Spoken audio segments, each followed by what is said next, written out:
കേരളത്തിലെ മുജാഹിദ് സംഘടനകളുടെ പിളർപ്പിനെ തുടർന്ന് 1.5 പതിറ്റാണ്ടുകാലം വ്യത്യസ്ത ഇസ്ലാഹി സെന്ററുകൾക്ക് കീഴിൽ പ്രവർത്തിച്ചു വന്നിരുന്ന മുജാഹിദ് പ്രവർത്തകരുടെ ഐക്യസമ്മേളനത്തിലേക്ക് നൂറുകണക്കിന് ആളുകളാണ് ഒഴുകിയെത്തിയത്.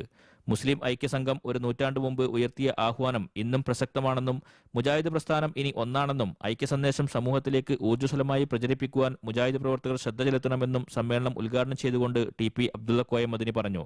ഒരു പുതിയ പ്രവാചകന്റെ വരവോടുകൂടെ ഒരു പുതിയ ഹൈറുമ്മത്തുണ്ടാകുന്നത് പോലെ ഈ ഒരു 14 വർഷത്തെ വിടവിന് ശേഷം മുജാഹിദ് പ്രസ്ഥാനം അതിന്റെ ചരിത്രത്തിലെ ഏറ്റവും വിധിനിർണായകമായ അതിന്റെ മുന്നേറ്റത്തിന്റെ കളമൊരുക്കുന്നു. അത്ര ആത്മാർത്ഥമാണ്. ഒരു അപശബ്ദവും കേൾക്കുന്നില്ല.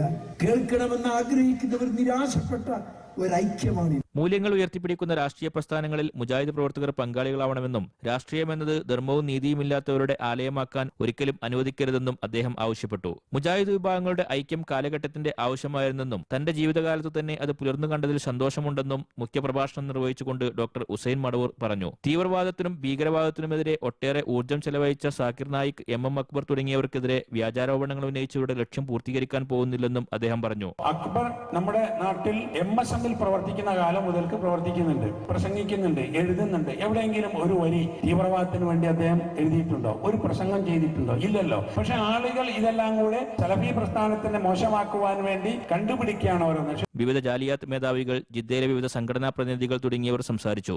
Sadiq Ali Thuvur, media 1, Jeddah.